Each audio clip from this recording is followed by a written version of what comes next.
I just saw something come up, a little, I think it was in the chat. Jin, who was interested in joining us, said something about her internet wasn't working. Yeah, I think she's just not going to come on camera. Oh, okay. Okay. Because I know I can't have my camera on because it's gonna like, I don't know, make the computer explode or whatever. Okay. All right. Just wasn't sure what that was. I didn't get to read the whole thing quickly. Okay. So I'm going to call the meeting. The first thing on the agenda is to call the meeting to order. Doug, do you want to do that? Okay, I can do that. I can't see what time it is, but it's after 1 o'clock. It's July meeting of the Commission for Disability Access. And the roll call is Lynn. I'm Lynn Kelly in attendance. I'm Philip Rowland. Okay. Anna Altman, ADA coordinator. Doug Mayo, Chair. I'm Jen and I'm a guest here. Welcome, Jen.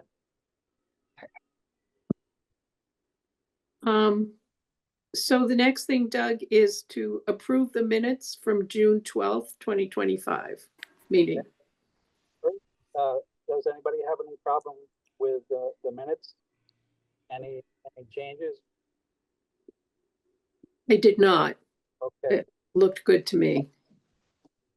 In that case, I'll take a motion to accept. So moved. I accept. I accept. We need a second. I accept. Yeah, but that's not quite a second. Well, Yeah, I second. Okay, Okay. Philip second. Yeah. it was second. Great. Now we can vote. All those in favor? Aye. Aye. Aye. Thank you. Next thing. Thank you. The next thing is ongoing business. It's the Americans with Disabilities Act Transition Plan updates. None anticipated at time of posting. But did anyone else have any news on the transition plan? Well into reading it. I'm only taking it bits at a time, but I got a copy of it from Anna. And I'm reading it 25 pages a day. Mm-hmm. It's pretty comprehensive. Very interesting. Yeah, there's the PDF is available online, but I do have a couple more hard copies printed out from Copycat. If anybody wants one, just let me know. Doug came by, so I unloaded one on him. Yeah. Okay. Philip, you'd like a hard copy? No, just a PDF. If you Oh, okay. I'll email it to you. Yeah. Again, yeah. I liked the hard copy myself, especially for the streets. It was just kind of easier to earmark the pages for the streets, which was pretty comprehensive. So, and what's happening with that? Is that part of the grant that we got? That The sidewalk inventory. Yep. The last I heard, the update is pretty much complete, and they're working on integrating it with the city's GIS system. So I don't have a shareable version yet, or a version I've been able to see, but yeah, they went out and looked at all of the sidewalks again and gave them a whole new score, which I honestly think is going to be super helpful. Like they've degraded at wildly different paces. Some of them look way worse than they did a couple years ago. yeah, Well, I've seen that myself. yeah. Please tell me that they gave like an F- that one hill near the Wendy's, because oh my goodness, like I can't ride my bike on that hill. Like that is just too bumpy. Do you know what street that is, Jen? It's Federal Street. It's just this one chunk of Oh, Federal yeah. Street near the graveyard that's like brutally bumpy. Oh, good to know. I haven't walked there in a while, so trying to, yep. So you said it's in front of the Wendy's or near the Wendy's? It's Kind of near by the Wendy's. CVS. Oh, Yeah, near- that's the last I remember. Mhm. It's like on that hill Yeah, Is it near on the that same, area. on the same side as Wendy's or on the other side by the graveyard? It's on the side of the road with the CVS. It's on that side. oh, The okay. graveyard side, yeah. Hmm. It's a high traffic area too. It is, absolutely, yeah, And it's hills, and hills are always challenging. sure. Good to know. We should probably let Marlo know. Yeah. Okay. If we're gonna talk about streets, there's been one, I think it's called Shelburne Road, down by the Dunkin' Donuts. It's a right. If you're at the light as you've gone down the hill, there's a Dunkin' Donuts on your left. And if you take a right, that's Shelburne Road. And the sidewalks are tar, so they're easily broken up, by tree roots and just degradation through the winters and plows and things of that nature. It's not very. I would hesitate to roll in a wheelchair down those sidewalks. You couldn't pass. And also the housekeepers or the people who own the houses don't really keep up their the weeds and the shrubbery away from the sidewalk, so it's the wheels won't pass. Mm. So that's what I've noticed. That's a good place to flag just because that's right next to the Newton School. And as you guys know, it's hard to get funding for sidewalk replacements, but there are sometimes pots of money for sidewalks that school kids use. So I'll make a note of that when we're looking at grants next year. Oh, good. Great. Okay, anything else about that? I'm sorry, Anna, did you say when that assessment would be done? Probably in the next month or so. The grant funding technically ended on June 30th, but then DPW had some other funding that they've hired the same firm to do some updates for some other infrastructure. So they're just finishing it up and making it kind of ready for public consumption, but probably in the next month or so. I'm sorry, Oh, you just muted yourself, Lynn. I know I did because my phone, Wait, what? She said her phone's ringing. Oh, I see. there we go. Okay, I'm back. It started, sorry. No worries. I forgot to mute the other phone. Okay. Okay, anything else about the transition plan? We good? Okay, the next thing was report on Trails for All legislation. I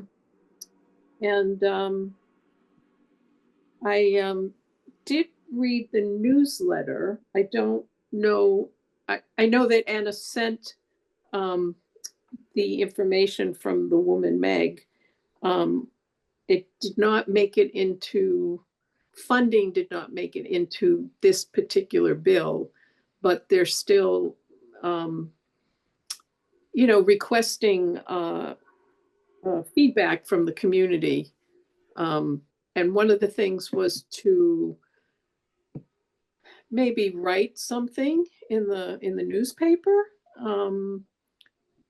If you could hold on a second, I'll just bring that up about the things that they were asking people to do, if people are interested.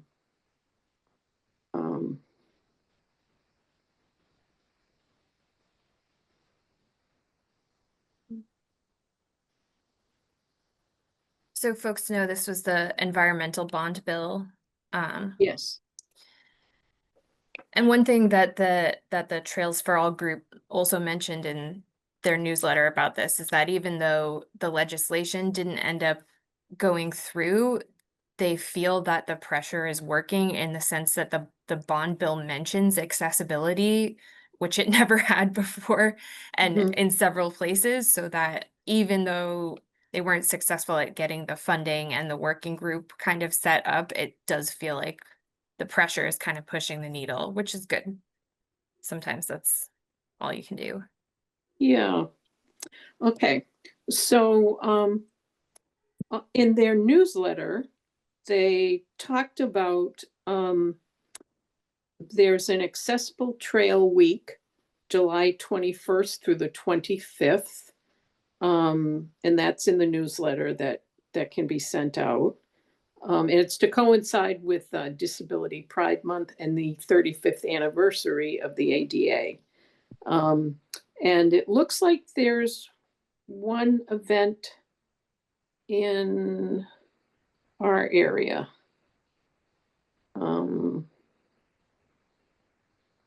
Again, I'm sorry that I didn't have this ready.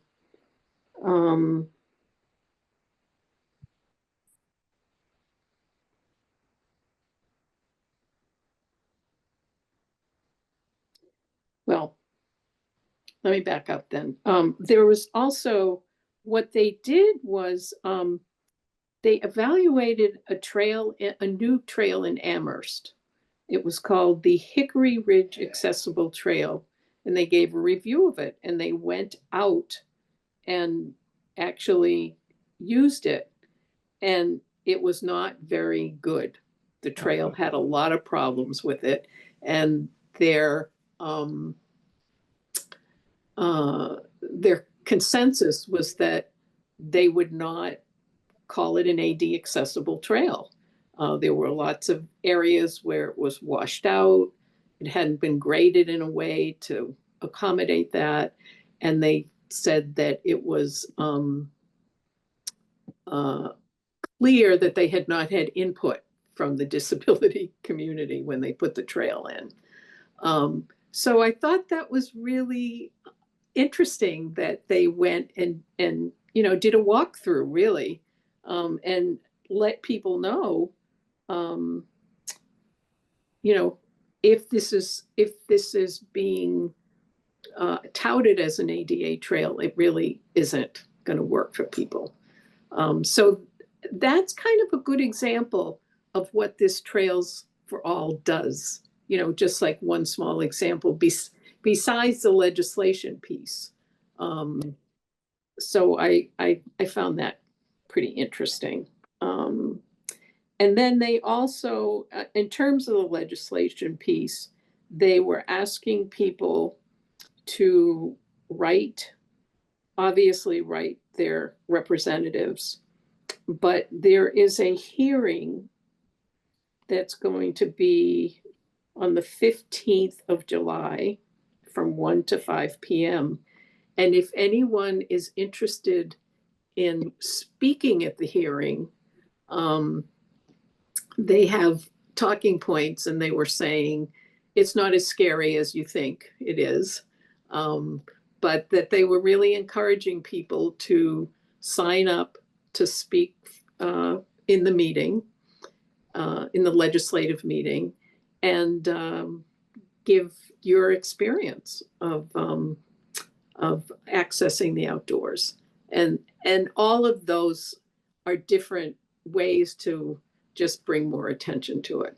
So if anyone's interested, in the email that Anna sent us, it says Unpaved Trails for All, and then there's a newsletter, a link for a newsletter. That all this information is in that newsletter. Yeah. So we'll see. We'll see. But I've been bothering all my friends and family in other parts of Massachusetts to write their representatives. Yeah. Okay. All right, let me go back to the agenda then.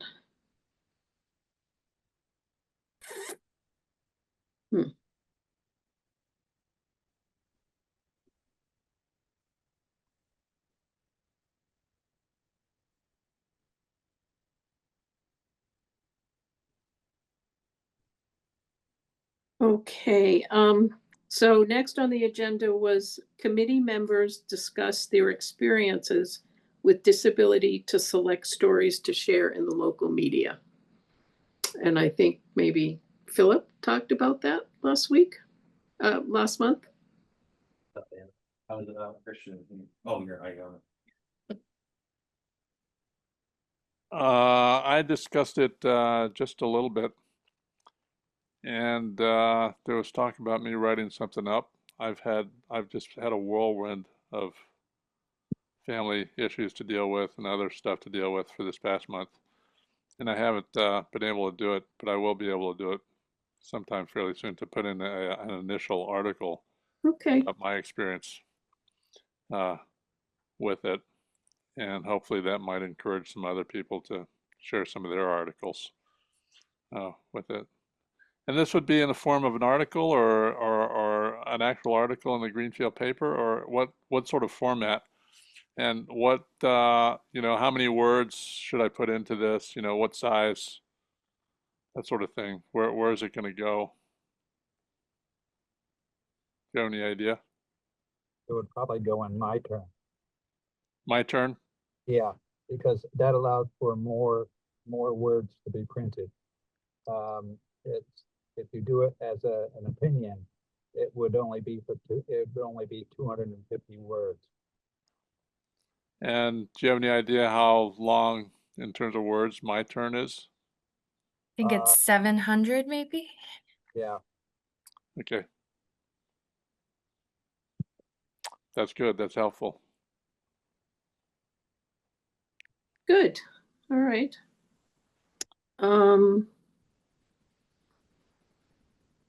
What I would like to do is to maybe send a draft of this so that I know some of the verbiage that I put in the very beginning, on behalf of the Committee on Disability or something like that. I would like to share my experience. We open this for others to share their experience with coping or adjusting to disabilities in the Greenfield area, something to that effect.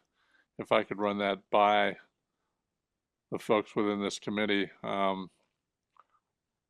then I could do it correctly, I think, or in a way think- that's effective. Just in terms of open meeting practices, you could either, you know, separately ask any one of us to, just as an individual, to look at it, or Uh-huh. if you send a draft ahead of the next public meeting, Uh-huh. folks couldn't write back to you about it, but we could talk about it at the meeting as an agenda item. So I guess whichever feels more comfortable to you. I mean, you could just send it directly to Doug as the chair, to have a look, or whoever you wanted to, but just to be mindful, we can't collectively send feedback via email. Got it. Okay, thank you. But I like what you're saying, Philip, about, it kind of coming from us, from the Disability Commission, just so that it makes more people aware of us, yeah. I mean, as well as your experience, yeah. Mhm. Yeah. Great.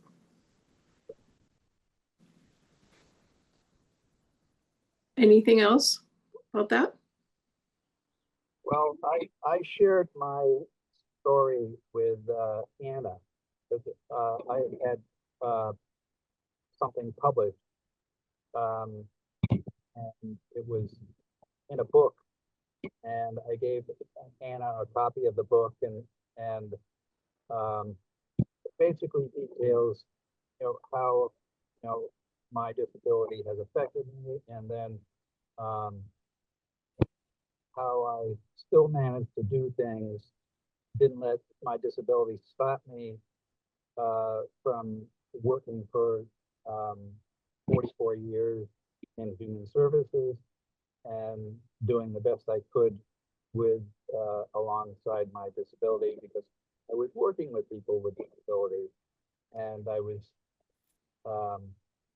and I wrote about that. And if anybody wants to see a copy of that, I'd be happy to lend out a copy of that. Yeah, Anna sent it out. I apologize. I just haven't had a chance to read it yet, but I'll be most interested in following up on that. Well, have a Kleenex ready. Okay. It was cool, and I think I'm guessing that was close to the length of maybe a little bit longer of what you could write in an op-ed, but that's kind of a good example, I think, of what you can convey in a limited space. Yeah, it was 3 or 4 pages long Mm. in the book, and this whole book was about, I don't know if Anna got a chance to read more or look at some of the other ones, but most of the people that were writing in and got into this book were talking about the disability that they had and how they were working with it and how they saw other people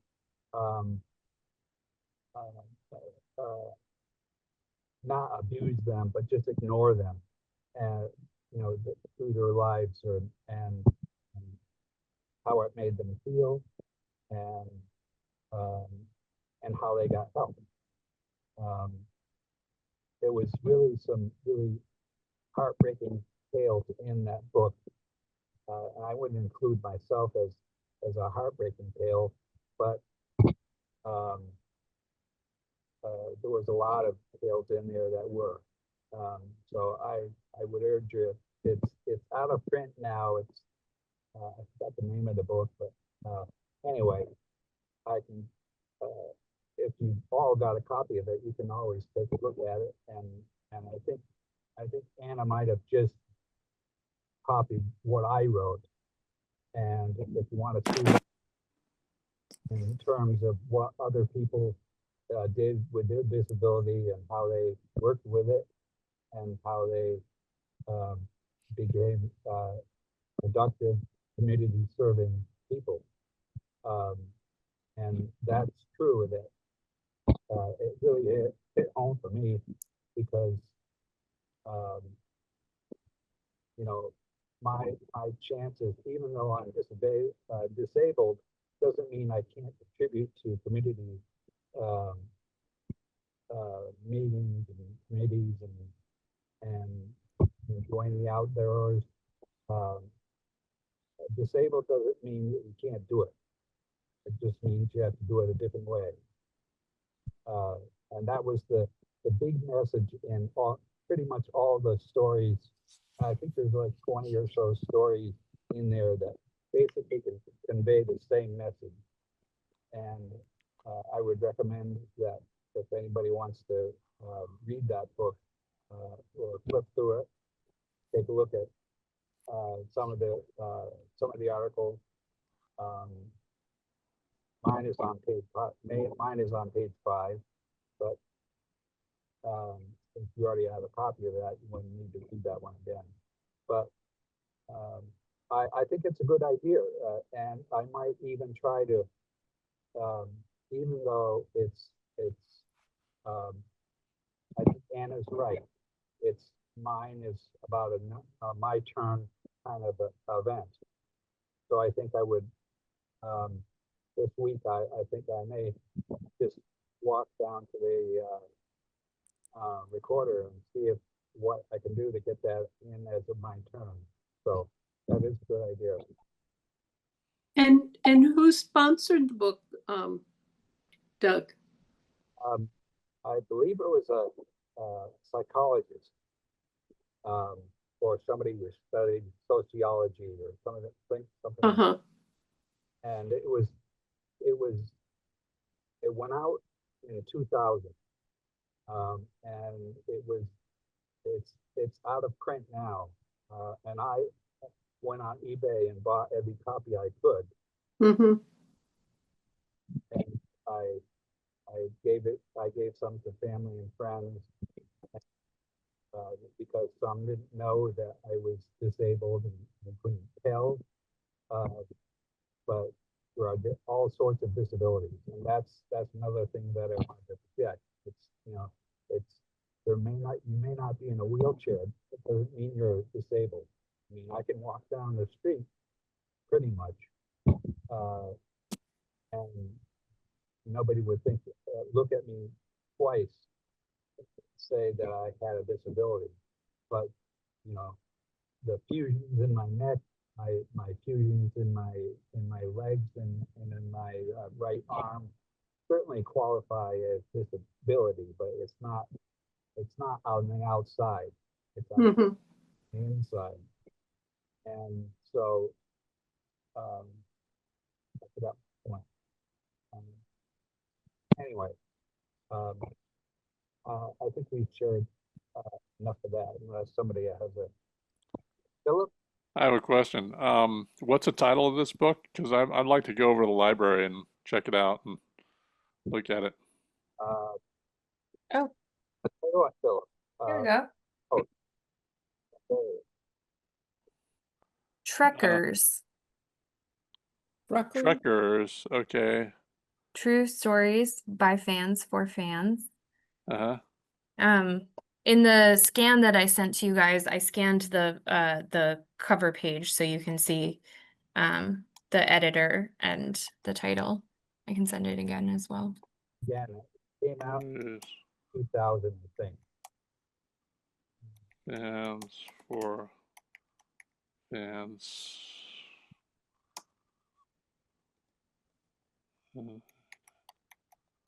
Published 2000.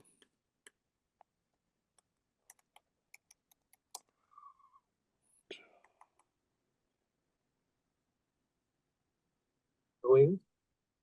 Doug, do you think that your piece might be edited to a shorter version so that you could put it in as a My Turn? It very well could be, because some of it I kind of told it in a fashion. When I wrote this story, I was working with the Department of, at the time, mental retardation. I don't know what the department is now, Department of Health, I guess. And so there's a lot of things that I feel like it could be taken out, some things that wouldn't apply specifically to disabilities. It talks about other things other than disabilities. An example is, I was working in a house of clients in Amherst, and there's this resident who was a truck fan, and he wanted to learn from me about what the fine directive is, and he was always saying he would kick out his face, or he would play. I basically would gameplay with him, and he would, and I said, no, can't use a weapon. What does Star Trek teach you? It teaches you not to be inclusive and diverse, and that is the main message of Star Trek, and that's what I tried to teach him. And I took him to a Star Trek convention. That was one of the things that was most monumentous. Is I bought I let him borrow one of my uniforms, and he was just tickled pink. And he went around, and I didn't give him a phaser. I gave him a communicator so that he could talk to people, or tend to talk to people that were at the convention. And on the ride home, it was just the smile on his face. I will never forget it. It was like it finally clicked that there was more to it than just Star Trek had principles behind it, and some of the principles were very much in line with infinite diversity. Hmm. And that was a clear message that I was trying to teach him, and he finally got it when we went to that convention. We saw all the people there. There was a lot of disabled people there at the convention as well. So he got to see mirrored himself, it mirrored me, it mirrored, and I said, see, other people with disabilities attend these things. And they walk and talk as best they can, and the stars were at these conventions, adapted, and they went out to the crowds and talked to the disability or the disabled, and really made them feel inclusive, which was really the message I wanted to have this person learn, and he did. And the smile on his face didn't go away for at least a week. Great. Okay, let's see, next is new business, annual selection of officers. Yeah, committees are meant to revote for all of their officers at the start of the new fiscal year, which started July 1st. I wonder if it makes sense to kick this to August or September, because Jen has put forth a letter of interest in joining, but I don't think would be confirmed until next Yeah, month's they're gonna meeting. vote on me in 5 days, I think. In what? Sorry, say again? Yeah, they're gonna vote on me in like a week-ish, I think. Yeah, Yeah, the Yep. city that council sounds right. next week. Yeah, and then Yeah. I would do the swearing in 30 days after that. So Okay, yeah, certainly we can postpone that.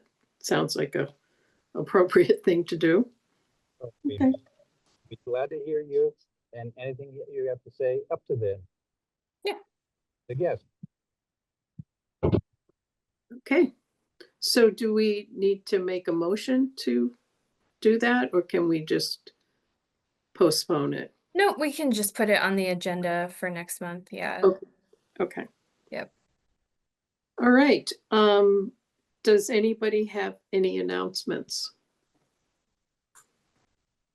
I guess I will just say in general, so our office is a little short staffed right now. My coworker Christian, who you guys probably knew, has taken another job at the Franklin County Chamber of Commerce, which is amazing for them and for him, but it definitely puts a Loss. crunch here. Yeah. So it can be kind of hard to get the agenda and the meetings to kind of push that forward myself. So I think what I would ask folks to do is I will send out the like bare bones draft a little bit earlier, and I'll just ask folks to throughout the month be thinking about what you might want to put on it, because we do have to post the agenda ahead of the meeting. So and I've noticed a tendency in myself to leave it to the last minute. So I don't want to keep doing that. So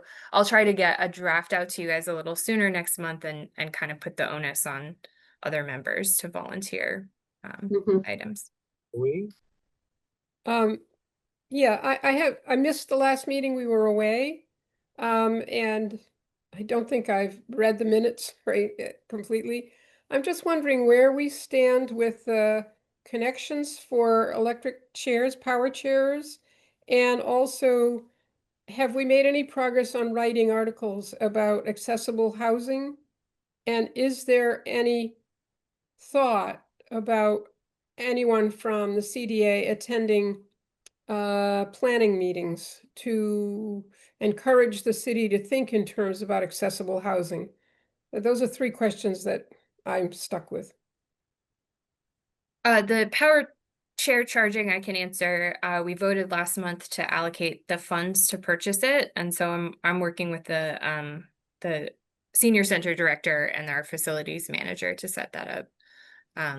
So there's no more action items for this group for that, but it's in the works. And then I think the idea when we talked about it last month was that we do an announcement once it's installed and kind of see what the buzz is, and then think about using some of those funds for potentially other stations as well. We did say that we might do like a ribbon cutting or have some of us there. So Yeah. if we know when that is, like more than a day in advance, Definitely, yes. that would I'm be sure- helpful. I think someone has a pair of gigantic scissors. We Oh, could get the no. mayor to cut a ribbon, Well, that would be good right? to see Ginny. Yeah, but that would be nice to be part of it Yes. when they do the installation. Yeah. Okay. So, Well, I have a question to Anna or Lynn or anybody. I know we get money from the parking meters. Do we also get money for people who are parking in handicap parking places? Yes, that is actually what that fund is violations of the handicap parking.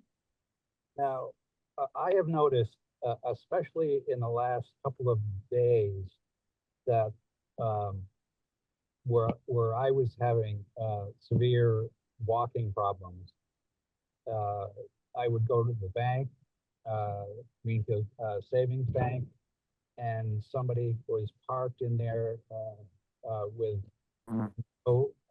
no tag, and he was parked in a handicap parking place.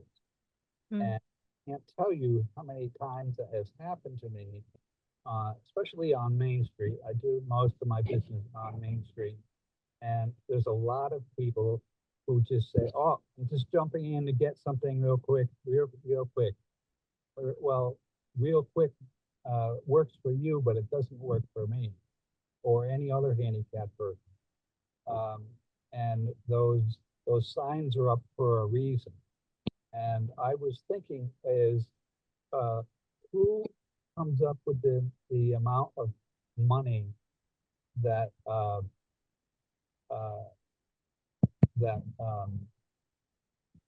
the signs say $100 fine or whatever it is who comes up with that figure? Is it the town or is it the state?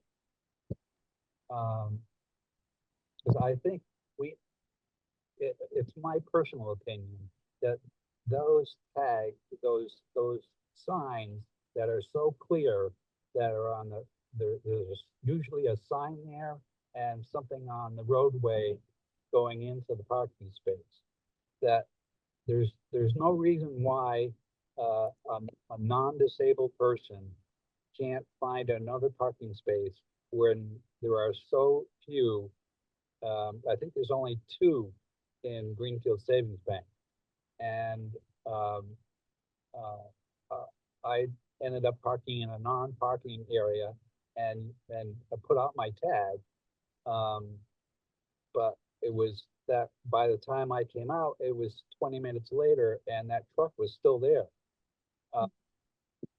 And I didn't want to go in the bank and make a scene about it, but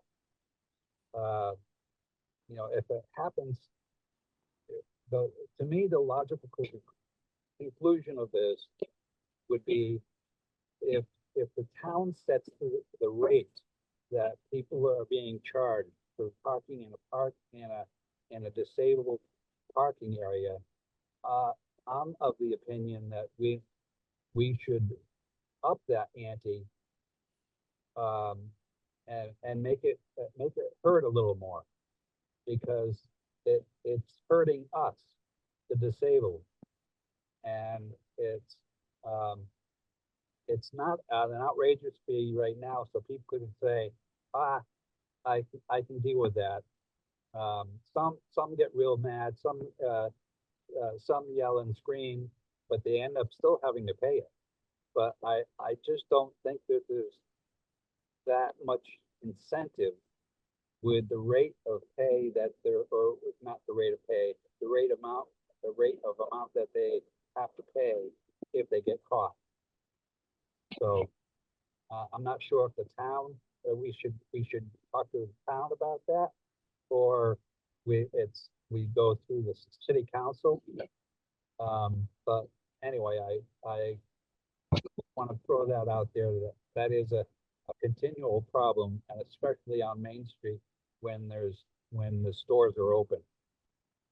And That's really good. That's really good to share, Doug. And I know that some of our fines are set locally, so I would assume that that violation fine is set locally as well. I wonder, would you be willing to write to the Parking and Traffic Commission to see if they would want to look into this? Because it's not, I don't know that they've reviewed it in the items that they've been reviewing, but if they can hear directly from someone who says this has impacted me, so if the fine is set in a way to deter people from doing this, we don't think that it's working. Yeah. That might be helpful. yes, I'd Yeah, be happy to tell that experience. awesome. I do think that some of the fines are set by the RMV, that they're statewide. Could be, yeah. And I know that at one point there was years ago, there was a request by some folks to be able to use your phone, take a picture of the license plate and take it to the police. But I think For this guy, but Pardon? I just didn't want to make too many waves, because the bank was full, and I needed to do my business. I had somewhere else to go after that. So Oh, yeah. I just took note of what the vehicle, I can describe the vehicle, but I didn't take a picture. But I think your idea of maybe taking a picture of the license, because sometimes that vehicle will be gone before you can act on it. So Right. taking But a picture I was won't, okay. right. I was going to finish saying that the police were saying that it was difficult to do that, to go to have a picture and then go after someone. But if you can call at the time that it's happening, then that's an option. And sometimes, I've been stuck, somebody blocked me in and I couldn't get out. But, if you say to them, I'm going to take a picture and send this, it educates them that it's not okay to go in there for 5 minutes. So it continues to be a major problem. Yeah. What we can do. But I like Anna's idea about speaking to the department here in town. Yep. It's a citizen committee, the Parking and Traffic Okay. Commission. Oh, okay. Yep. Because there really are not enough handicap parking spaces. We've Right. actually lost quite a few of them when they changed the library, and so there are less and less of them. Yeah. Anyway, and could we just circle back to the question from Louise? There were a couple of things you asked. Yes, the questions that I asked were, has anything more been done about writing to the recorder about the need for accessible housing?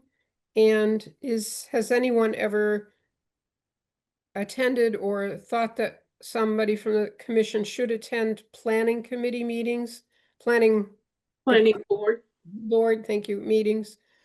So as to encourage, like this, hopefully there's going to be something, hopefully, going up on Hope Street in the parking lot there. It would, I think it would behoove the group to have representative attending the planning board meetings to, and greatly encourage that accessible housing be, I mean, you know, with 1 or 2 accessible apartments in a building is not enough, just like there's not enough parking for handicaps. There also isn't enough accessible housing for people. And I just think that if we don't speak up, who will?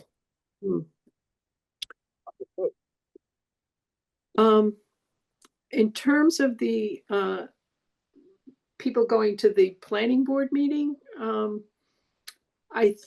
honestly, I think that used to be something that Ginny would do.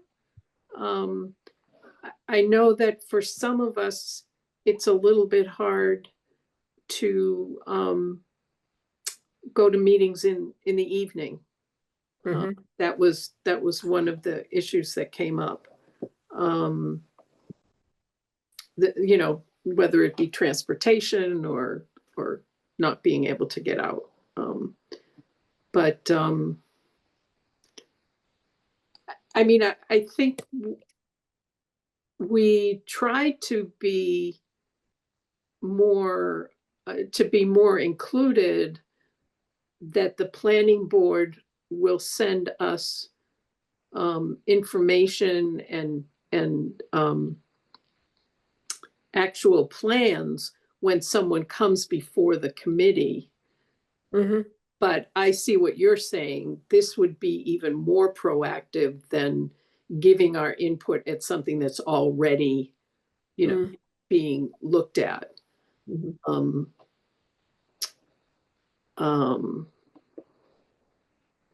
So I guess to answer your question, there is not someone on the board on our board at this time who is actively involved in going to the planning board meetings.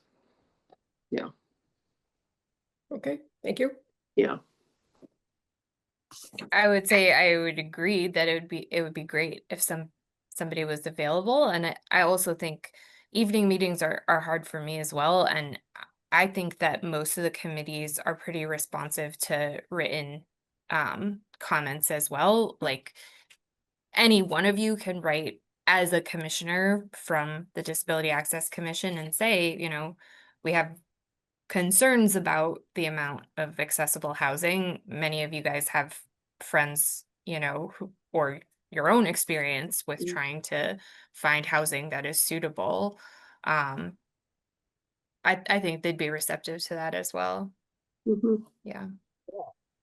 I hesitate to commit to attend all planning board meetings, but maybe a little easier for me to get around than for some of you. And I just wonder, would that be okay for this board if I attended when I can Absolutely. as a representative of the CDA? Absolutely. Yeah. Yeah. As I said, I know that, you know, before Ginny became mayor, she used to go to, I think she was on the planning board. So, she was at a lot of those meetings and would always bring that issue up. But I think since she became mayor, we really haven't had that representative there. Okay, thank you. And thank you for thinking of that. Yeah.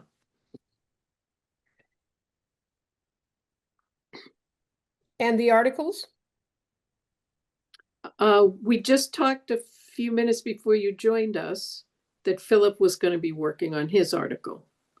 Okay, yeah, no, I was there when you talked Oh, about. sorry. Okay. Okay, all right. I don't think anyone had come forward to write about housing in particular. Right. Okay. It was something that we had talked about the importance of accessible housing, writing to the recorder on that. And I guess, as far as I know, it hasn't happened yet. No, it hasn't. Okay, thank you.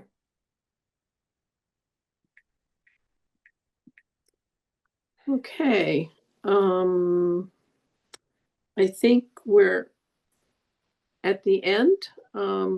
Does anybody have any last minute things?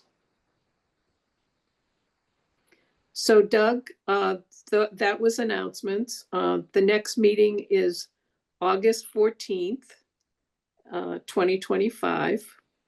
And just to be clear, we're going back to the 1 o'clock time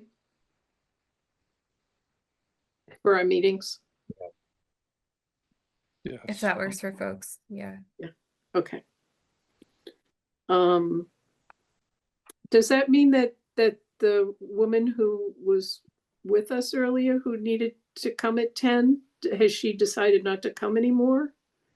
Yeah, unfortunately, I haven't heard from her in over Oh. a year now, Oh, in okay. response to our meetings, and she hasn't been attending. Yeah. So, I think if it works better for the folks who do attend, it Mhm. makes sense to move it to 1. Yeah. Okay. All right. So if Doug, you want to adjourn the meeting, that would be your last act. Make a motion, or I'll take a motion to adjourn. So moved. Moved. I second. All those in favor? Aye. Aye. Aye.